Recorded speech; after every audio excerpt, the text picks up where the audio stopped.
The trade deadline is in the rearview mirror, and all focus is on the final couple months of the regular season here in year number 6 of the Marlins franchise.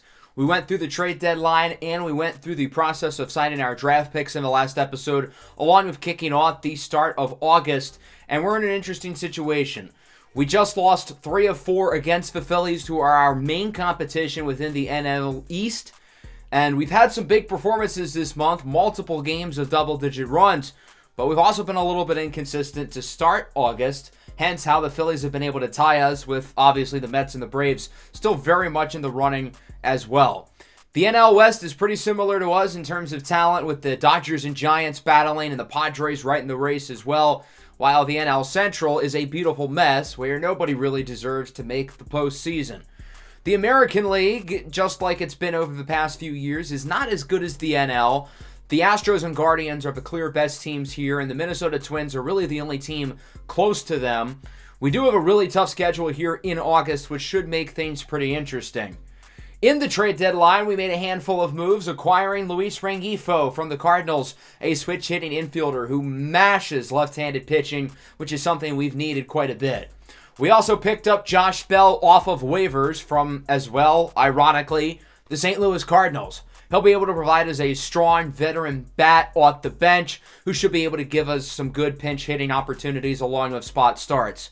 We also got Phil Bickford, a reliever from the LA Angels. He's having a career year, and I'm hoping that he'll be able to keep it going here in the final couple months of the season. We also signed all of our draft picks, which is a surprise considering the amount of picks we had, considering we lost 3 players on the qualifying offer last offseason, so we were able to have extra picks. I assumed we wouldn't be able to sign everybody, but we did. And overall, we had a pretty good draft class. No A potential players, but a lot of depth who should be good additions to the farm system. And with that, I think our team is in a pretty good spot looking forward here to the rest of the season.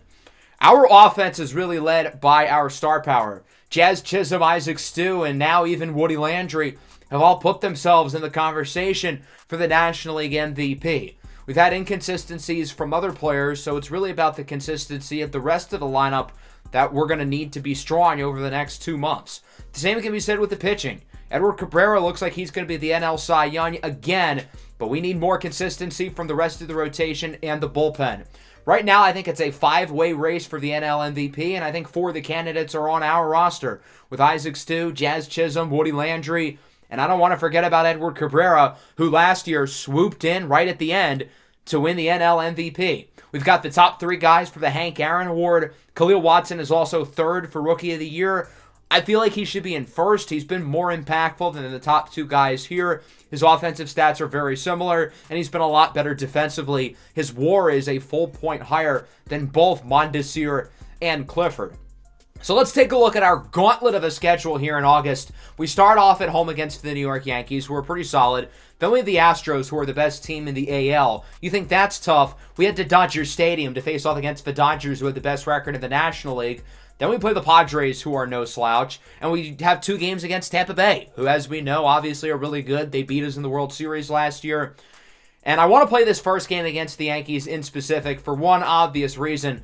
As you can see, they have Sandy Alcantara on the mound, and I feel like for the spirit of having former pitchers going against their old teams, we've got to start Luis Severino as well. The Sandy Alcantara thing is interesting because obviously last season, things did not exactly end on the best terms with him. He pretty much lost us the World Series. We ended up letting him go, not so much by choice, but more so because that's how the market played out. He's had a slightly down season with the Yankees, and he has played very well over the last month or so, but for most of the year, his ERA was in the 4s.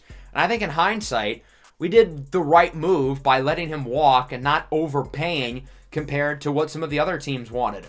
It was very clear that Sandy Alcantara really wanted to be in a big market, and he really wanted to be the clear, bona fide ace of his staff, and we can't really provide him either of those things. So even though we offered a little bit more money than the Yankees, he obviously decided to sign here, and so far he has gotten off to a slow-ish start in his Yankees tenure. Should be a fun game here as Sandy returns to Miami. I certainly expect a mix of cheers and boos, being that he was such a great player for this team for a decade, but things obviously ended off poorly. Again, he pretty much lost us the World Series. Let's take a look at both lineups. You'll notice that Josh Bell is getting his first action as a Marlin. We're going to be still playing 3 first basemen, though. Woody Landry is going to play left field. I know that sounds like a bad idea based on what happened in Cleveland a few months back when we tried him out there and he looked awful. But we've been training him off the field to play the corner outfield spots. I think he has the skill set for it, so we're going to try it.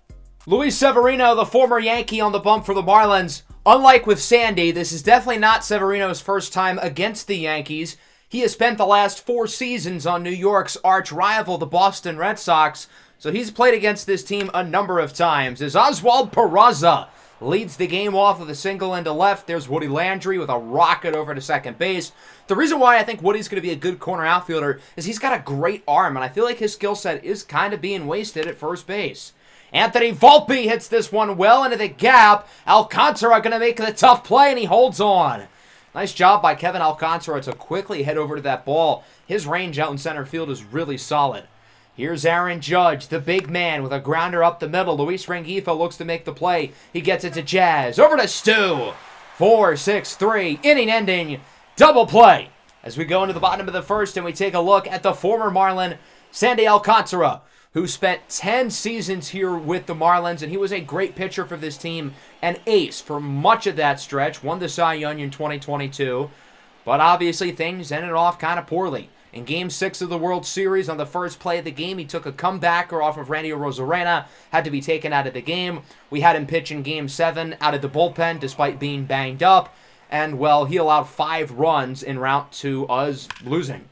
Kevin Alcantara leads things off, and he will look to lead him off with a bang.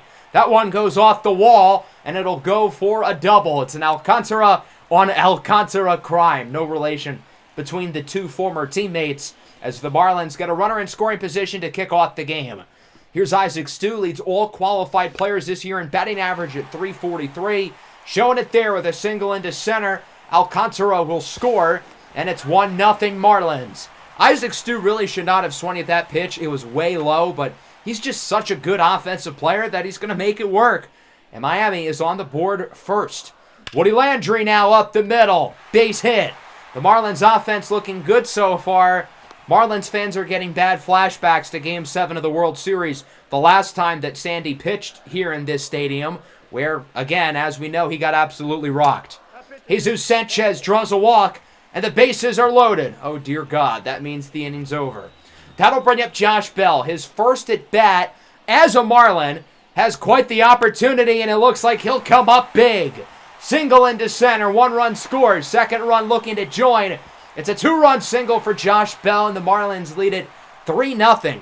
Since Josh Bell is new, he clearly has not been infected by the bases-loaded curse. Alcantara, just like the last time he was here, getting rocked. He's going to look to make it out of the inning as he strikes out MJ Melendez on the circle change.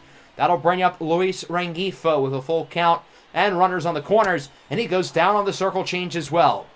Sandy strikes out 2 to end the inning, but not before allowing 3.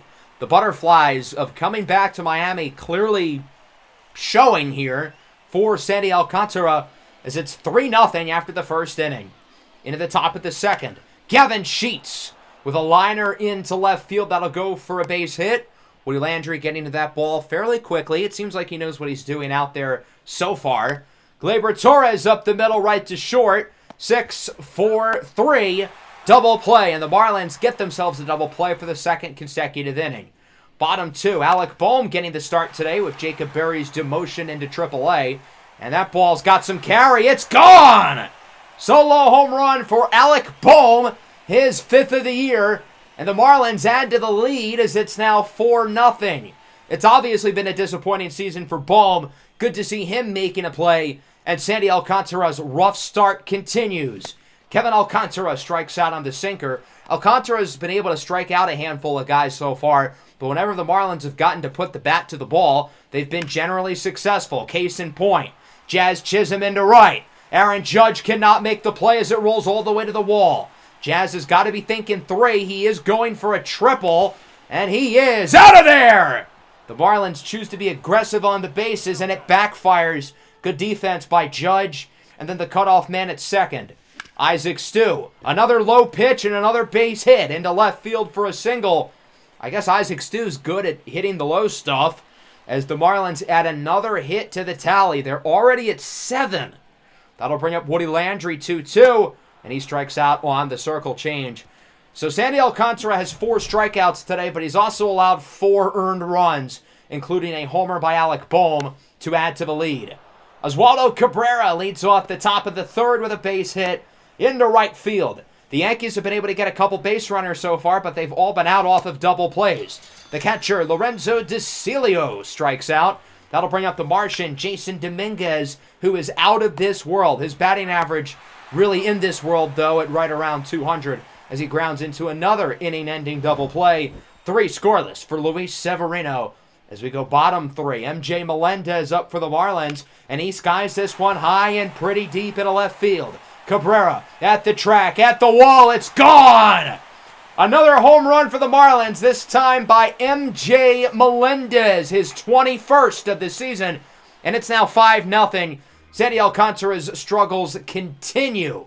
Top 4, Aaron Judge lofts this one into straightaway center. Alcantara chases after it at the wall, it's gone! And the Yankees are on the board for the first time today. Judge, with only his 19th home run of the year, a low number for him. He has missed some time this season with injury, and it's 5-1. Alec Bohm up early in the bottom of the 4th, hits it sharply into left for a base hit. Another base runner for the Marlins, who continue to dominate offensively. That'll bring up Kevin Alcantara, 3rd trip through the order now for the Marlins already, as Alcantara singles it into right, his 2nd hit of the game. And things just get from bad to worse here from Sandy Alcantara, who has now allowed 10 hits today, and it looks like he's going to be yanked out of the game. Sandy Alcantara's return to Miami looks a lot like the last time he was here. 10 hits, 5 earned runs so far through just 3 innings. And what has been a disappointing season for Sandy Alcantara doesn't get much better against his former team. Out of the bullpen is Garrett Cole. Yes, Garrett Cole is now a reliever for the Yankees. He's pushing 40. He's on the last year of this big contract, but he's still pitching really well. If I was the Yankees, I wouldn't have taken him out of the rotation. There are some guys within their pitching staff doing worse than him this year. Not Sandy per se, but other guys lower in the staff who I feel like should not be starting over him. Jazz Chisholm chases the high fastball. Full count, 2 away now for Woody Landry. And he goes down looking on the high slider. Garrett Cole makes it out of the 4th inning unscathed as he and the Yankees still trail 5-1. Let's see if Luis Severino can continue to pitch well. I know the story's been Sandy today, but Severino's had a pretty good outing for the most part as he strikes out Gleyber Torres. That'll bring up the young 3rd baseman Miguel Baeza. He goes down looking as well as he takes the cutter. We'll see if Severino can strike out the side. It's Cabrera swinging a miss on the circle change. 5 innings of 1-run ball for Luis Severino. His pitch count is pretty low. He's not showing any signs of slowing down. Bottom 5, Jesus Sanchez hits this ball high and deep into left center. Back at the track, at the wall, it's caught. Jesus Sanchez's home run numbers are down this year. Nearly got one there, but not enough carry. That'll bring up Josh Bell. Drove in 2 during his first at-bat. Splits the 3rd baseman and shortstop for his 2nd hit of the game as he continues to get off to a really solid start here in his Marlins debut. Luis Rengifo is now up for the Marlins, and he lines this one sharply into left center field, and that one is caught near the wall. Another close call there, but Dominguez is able to hurl it in as it remains 5-1. Top 6 now, 1-2 for Jason Dominguez. He strikes out on the fastball. Good pitch there by Severino. Now at 9 strikeouts on the day. Oswald Peraza up the middle with a base hit. The Yankees have done a decent job of getting base runners. They've gotten hits in 5 out of the first 6 innings today, but other than the homer by Judge, they haven't been able to do anything with them. That'll bring up the young, talented shortstop, Anthony Volpe, who looks at a fastball right down the middle. I don't know what he's thinking. On a 1-2 count, you've got to be aggressive. Not looking at something that sails right through. 6 innings through now for Severino, and I imagine the Marlins think they can get another inning or 2 out of them. Kevin Alcantara draws a walk here in the bottom of the 6th inning as the Marlins look to add more runs to the total. Jazz Chisholm up now. Solid day for him so far. 1 of 3 as he goes down looking on the outside fastball. Nice pitch by Cole. 2 gone now for Isaac Stu, who has a pair of hits in this one. Looking for a third. Volpe deflects it. Throw to first is not in time. It's an infield single for Isaac Stu, his 3rd of the game. And so now there's 2 on and 2 away for Woody Landry, who's been on a tear since the All-Star break. And he strikes out on the fastball. Good pitch by Garrett Cole, who quietly has done a phenomenal job out of the bullpen, keeping the Yankees in the game. But they haven't made it any closer on offense as we go top 7. Aaron Judge, who had the homer earlier, leads things off, and he swings and misses at the fastball. Good pitch there by Sevy to add to his strikeout total. Gavin Sheets is up now for the Yankees. Full count. Did he go around? Yes, he did. Another strikeout for Luis Severino, who is on fire. That'll bring up Gleyber Torres, 1-1 with 2 away. And he will line this one into left. Woody quickly gets over to it and makes the grab. Good to see Woody Landry looking strong there defensively as he's continued to have a pretty good day out in left field. Bottom 7, Josh Bell gets fooled by the knuckle curve. Great pitch by Garrett Cole for the 2nd out of the inning. That'll bring up the catcher, MJ Melendez, homered all the way back in the 3rd. That's been the last source of runs for the Marlins as he strikes out on the fastball. Garrett Cole has thrown 4 scoreless innings. He looks unbelievable right now. It's been a night and day difference between him and Sandy Alcantara. Top 8, Oswaldo Cabrera rips this one into the gap. Alcantara gets to it really quickly, and that's only going to be a single. Kevin Alcantara makes the perfect angle there, continuing to show the improvements he's made defensively. Lorenzo DeCilio strikes out on the fastball. Good pitch by Severino, looking to make it through 8 innings. His energy pretty much depleted as he faces off against Dominguez. Swinging a miss on the slider. 8 innings of 1-run ball for Luis Severino, who has had a brilliant performance tonight, and we go bottom 8. Colin Poche, the lefty, is in for the Yankees. Former Orioles franchise legend from MLB The Show 21. Bold strategy to put a lefty in with Luis Rengifo leading off, and as we know, he mashes against lefties. Rengifo with a drive into left center. That one is gone. Add the bat flip to the end as well, and it's now 6-1. Beautiful swing by Luis Rengifo, his 10th home run of the year, first as a Marlin, and Miami is on the board for the first time since the 3rd inning. I feel like the Yankees should have kept Garrett Cole in, at least for this at-bat, and probably this one too, because Alec Boehm hits lefties really well, hits it sharply up the middle, sure enough for a base hit. The Yankees clearly should not have taken Garrett Cole out of the game when they did. Khalil Watson, who got the day off, coming into the game off the bench as a pinch hitter, and Watson skies this one high and deep into center. Dominguez at the track, at the wall, it's caught. I thought that one had enough carry for Watson, who's been really inconsistent against left-handed pitching this year, but unfortunately it doesn't have enough carry. Speaking of lefties, Brett Martin comes into the game here in the top of the 9th. Runner on and 1 away for Judge. He goes down on the knuckle curve.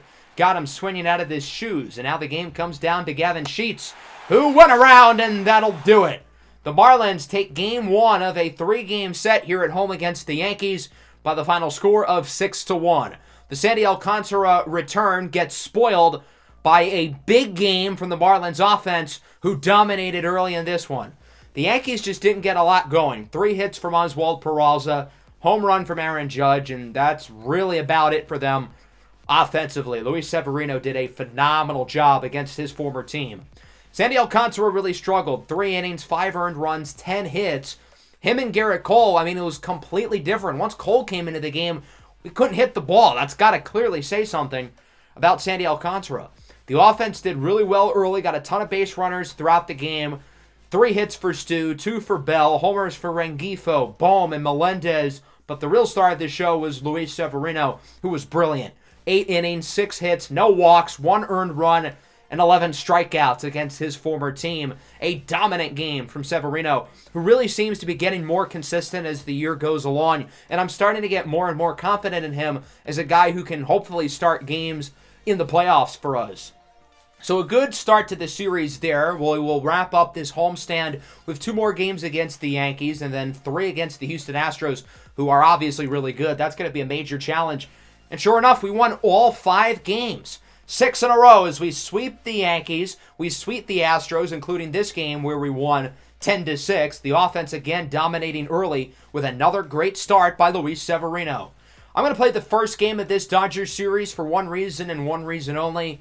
I want to face off against Shohei Ohtani as a pitcher. We know how good Ohtani is, not just as a hitter, but on the mound. So it should be a fun challenge here against probably the best team in baseball on the road.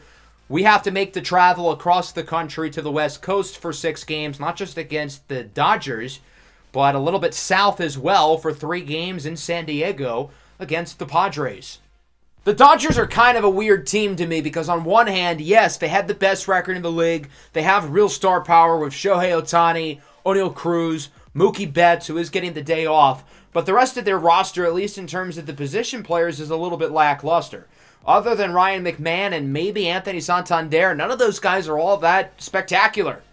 So let's take a look at Shohei Ohtani, who's had a phenomenal season per usual, not just on the mound, but also offensively, continuing to be worth every penny for the Dodgers as Jazz Chisholm rips it up the middle. What a play, though, at second base. A diving grab by Miguel Vargas to get the out.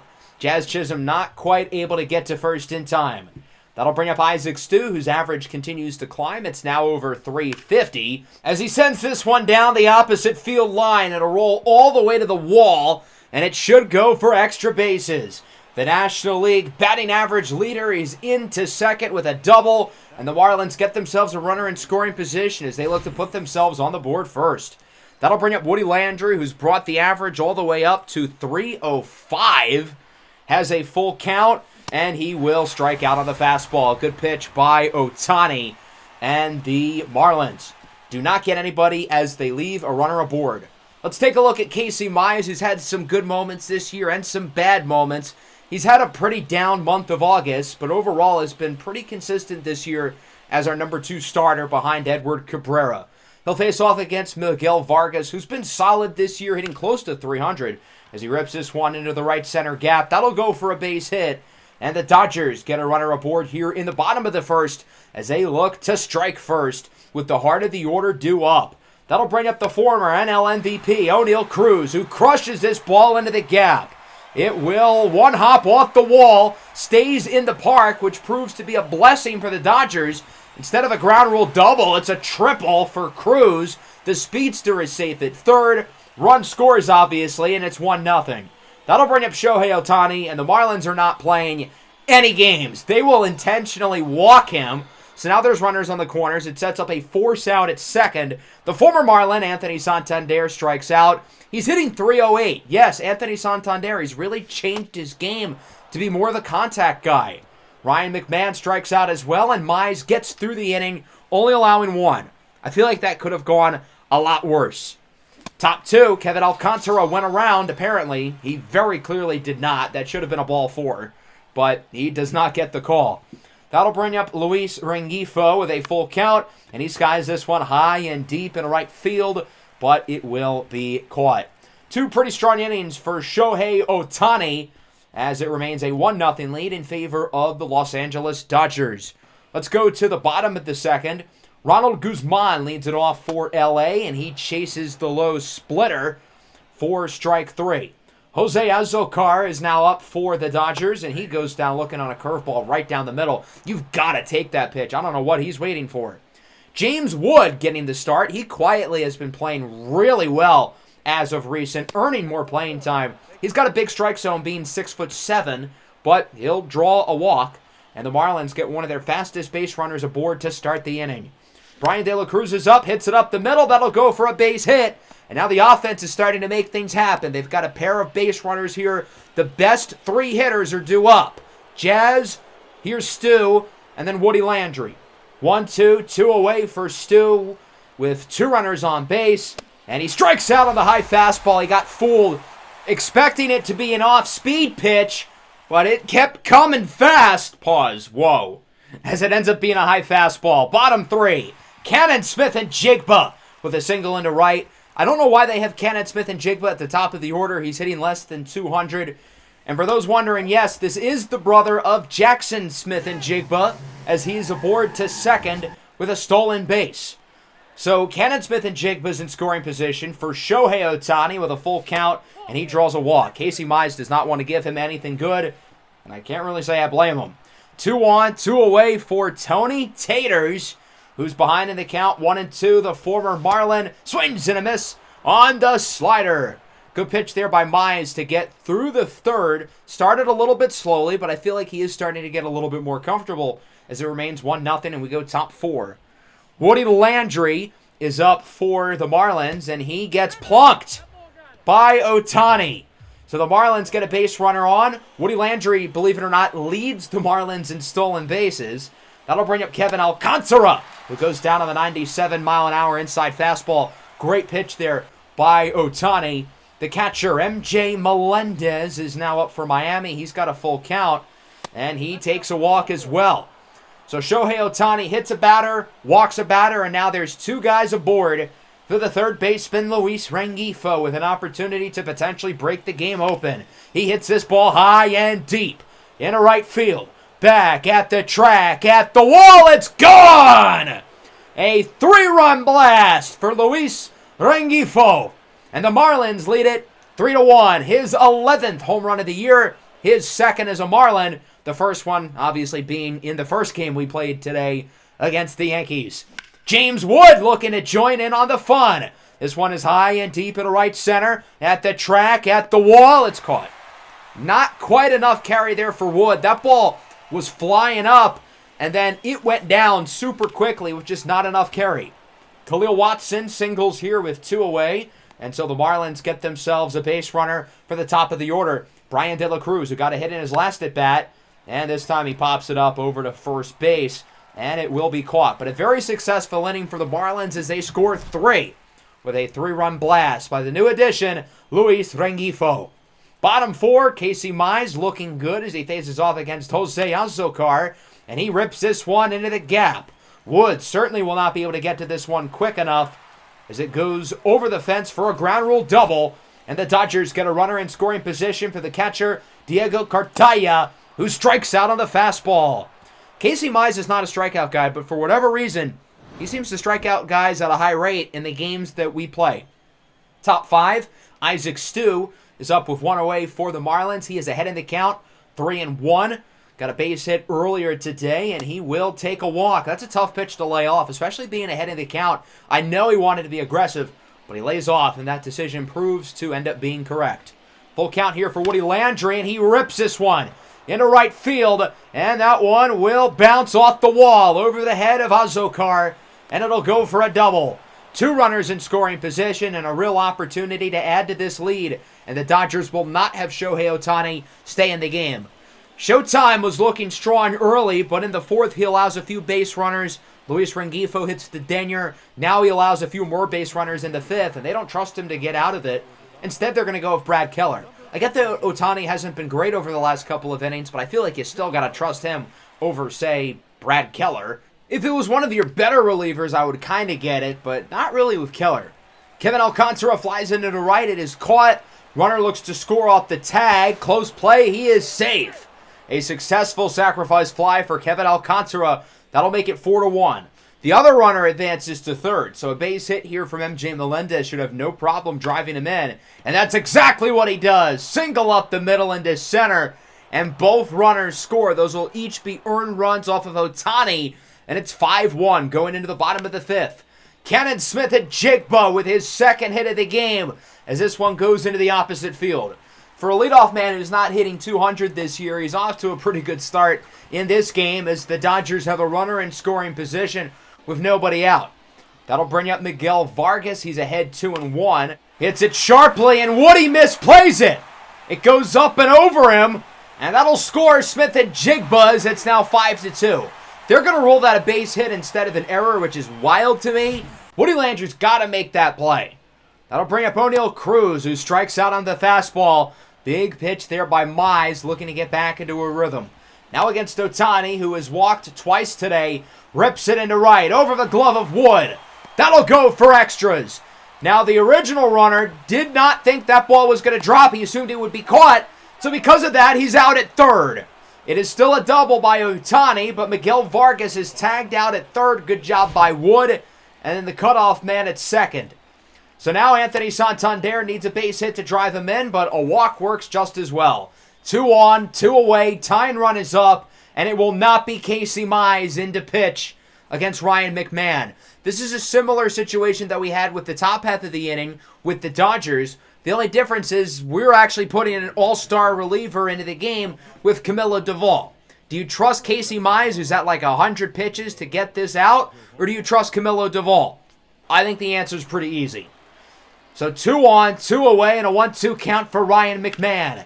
Grounds it to first. Woody Landry fields it cleanly this time, tags the base, and gets out of the inning as the Dodgers only get 1. I feel like that could have gone a lot worse. And it's a 3-run deficit going into the 6th. James Wood up, and he singles it into right. Another base hit for Wood. He has been very effective today, not just on offense, but also defensively out in right field, playing for Jesus Sanchez, who got the day off. That'll bring up Khalil Watson, who rips this one into left. Back at the track, at the wall. See ya! It's gone! A 2-run blast for the rookie Khalil Watson, and that'll make it 7-2. His 12th home run of the season as he continues to make a late push for the NL Rookie of the Year. That'll bring up Jazz Chisholm up to the plate. He's behind 1-2, and he rips this one into the left center field gap, placing it perfectly. And he's gunning for extras, rounding first, heads to second with a double. And the Marlins get a runner here in scoring position as they look to add to the lead. That'll bring up Woody Landry now with 2 gone, and he hits this one high and fairly deep in the right. Azokar under it, he'll make the grab, but not before Khalil Watson adds 2 more on the board for the Marlins with a 2-run blast. Bottom 6, Jose Azokar strikes out on the sinker. Good pitch by Camilo Doval, staying in the game. Diego Cartaya now grounds this one to third. Luis Rengifo should be able to make the play, and he does. 3 up, 3 down for Camilo Doval. The Marlins might try to get another inning out of him. We'll see what they do here in the 7th, leading by 5. Brad Keller, interestingly, will stay in the game for the Dodgers despite allowing the home run. I would have thought they would consider taking him out, but he is going to stay in. Luis Rengifo, who had the homer earlier, hits this one into the opposite field, but it should be caught, and it will be a 1-2-3 inning for Brad Keller as he retires to the side with no issue, and we go bottom 7. Miguel Vargas rips it down the line. Nice scoop by Woody Landry. Camilo Doval still in the game, still looking strong, and I think I spoke too soon. O'Neal Cruz crushes it into right center. That baby's out of here, and the Dodgers make it 7-3. O'Neal Cruz, his 26th for the year, and now the Marlins will take Camilo Doval out of the game. They don't want any funny business. I know they've got a comfortable 4-run lead, but they're going to bring Yohan Duran into the game. He'll face off against Shohei Ohtani, and he rips this one into center, reaching base for a 4th time today. Alcantara looks to bait him into going to second. It works. Problem is, Ohtani's so fast that he made it in time. Quite the day for Shohei Ohtani offensively. 2 walks, a single, and a double. Here's Anthony Santander, grounds it to second. Jazz Chisholm makes the play, and the deficit will remain at 4. Big swing there for O'Neal Cruz as we go top 8. Jesus Sanchez enters the game off the bench. He seems to do well when he doesn't start, which isn't often, but when he comes off the bench, he makes plays as he draws a walk. Jazz Chisholm with 2 away, skies it up and a right. Jose Azokar is under it, and he will make the grab. I guess the Dodgers decided to keep Brad Keller in the game proved to be a good decision, but they still trail by 4, as Yohan Duran will not stick around for the bottom of the 8th. He'll be replaced by Reynaldo Lopez, who had a rough start to the year, but he has been pitching a lot better since April as he strikes out Ryan McMahon on the fastball. Jose Azokar is now up here with 2 away. He's behind 1-2, and he rips this one into center. Alcantara should be under it, and he is. Good inning for Reynaldo Lopez as it remains 7-3 with 1 inning to go. We'll see if the Marlins can finish off the job and get what would be an impressive win on the road at Dodger Stadium against the Los Angeles Dodgers. Jalen Beeks is into the game here for L.A. The lefty has had a not-so-good season, 5.7 ERA. He'll face off against Alcantara with 2 away. He's been quiet offensively 0 for 3 as he chases the inside circle change, and Beeks retires beside. Brett Martin enters the game here in the bottom of the 9th, looking to finish off the job for the Marlins. He'll start with Cartaya, who rips this one past Woody Landry for a base knock. If anything gets weird in this inning, the Marlins do have Emmanuel Clase warming up in the bullpen. Hopefully it doesn't have to come down to that. Cannon Smith and Jigba grounds it to third. Rengifo to Chisholm to Landry. 5, 4, 3, double play. And it comes down to Miguel Vargas, who has 2 hits today. Grounded to first. Woody Landry scoops it up, tags to the base, and that'll do it. Marlins win it 7-3, the first of 3 here in LA. Overall, a really strong win. The offense made plays in spurts. We were very effective towards the middle of this game, scoring all 7 runs in between the 4th and 6th innings. The homer by Rengifo early really broke the game open, and the homer by Khalil Watson in the 6th is ultimately what closed it down. Solid start for Casey Mize, but taking him out before the 5th inning ended means he will not get the win. Instead, it goes to Camilo Doval.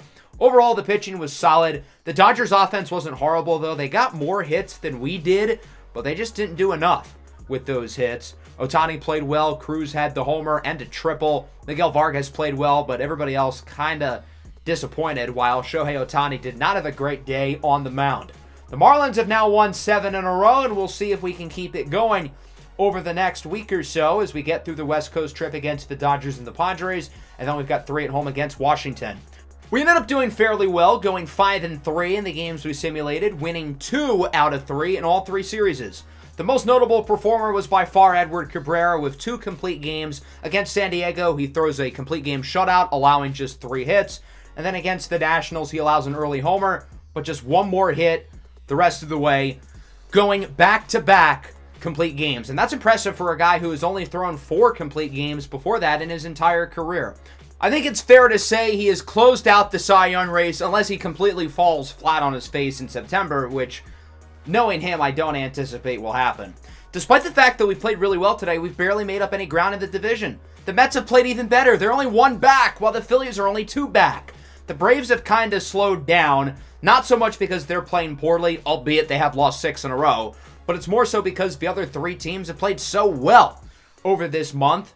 And as we prepare for September, we've got some tough stretches. We play against the Dodgers again, the Phillies, the Mets twice, Atlanta. We've got some big games here in September as we look to win the division for a 2nd straight season. Can we do it? Make sure to leave a like and subscribe to the channel if you are new. Peace out.